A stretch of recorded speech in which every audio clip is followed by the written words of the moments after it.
Right here in Santa Barbara and Kariga is where the first attempted kidnapping happened. This was the start of a string of attempted kidnappings within this town. Okay. Niki namen noem je hoor. Niki namen noem je. Social media flooded with videos and posts of cars trying to pick up young teenage girls, most of them on their way to school. 2 weeks ago, a mother's worst fear came true when her daughter was nearly chloroformed and kidnapped while waiting alongside the road for a group of friends to walk to school. I was so speechless. I didn't know what to say, how to feel, how can I help. I don't want to cry because if I start, I won't stop for days. But anyway, what went through my mind was, where was I going to start looking for my child? Would I have ever found her one day? Is she eating where she is? Is she able to wash? Is there warmth? And the worst part of all, when it comes to all those bad things, what would they have done to her? She says reporting this crime to the police would be useless. Finding help for her daughter's crippling PTSD is her only priority now. Even if I go to the police station, what are they going to do? There are already so many cases and we haven't had anything come from it. How many kids are across the border already? We think it only happens in movies, but it's not. This is our reality now. It happens every day. The police don't say anything. They don't tell us anything. They don't come to the parents of the victims. They don't do anything. Everything is just a dead end. How can we rely on police? The most recent attempted kidnapping was reported last week on social media as a warning to kids and parents. However, this isn't the first time young girls from Kariga have been targeted.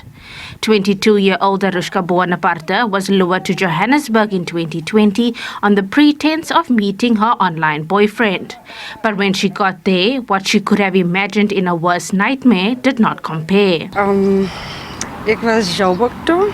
Daar die my vriend toe en ons was verliefd. Ek sloop mekaar gewees. When I got there, it wasn't what I expected. All I saw were naked ladies walking in and out of rooms with different men. When I asked him what was going on, he said, I mustn't worry about that yet. I am only there for him. But when I saw these girls, I realized they were also his girlfriends before they were forced into sex work for him. I told him I wanted to go home, but he refused my request. He demanded then the money back. The money he paid for my bus ticket to Joburg. But even when I wanted to give it back, he refused to let me go. He tried to hit me to force me to stay. Even after surviving such a heinous crime, the trauma did not end there for Arushka. She had to stay in a safe house for protection against these men and be a witness in the court proceedings of this human sex trafficking syndicate. The men implicated were sentenced on counts of trafficking, kidnapping, fraud, forgery, and contravening the Immigration Act. Professionals in the field say that many people handle kidnapping trauma differently. Very difficult after an experience where your world is turned upside down, so it's like the foundation has been ripped out from under you, and you need to, and when people are reintegrating, they kind of need to reestablish that foundation, and a lot of people find it extremely difficult because you've been in a situation where I could predict my safety, I was in control of my life, more or less. There were things that I couldn't manage, and then all of a sudden that's all taken away. So what remains in the back of our minds is that, what if this happens again?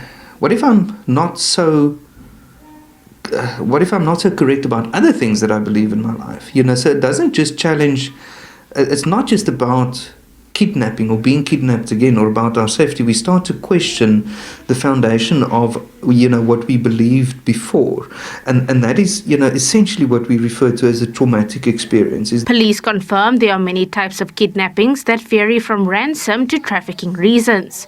Although kidnappings are a rare occurrence within the metro, they are pleading with communities to report any kind of suspicious activity. What we do immediately once a child go missing, we activate what I call a joint operational center, where we invite or we call up various stakeholders from the social development and all the police that may assist, the detective.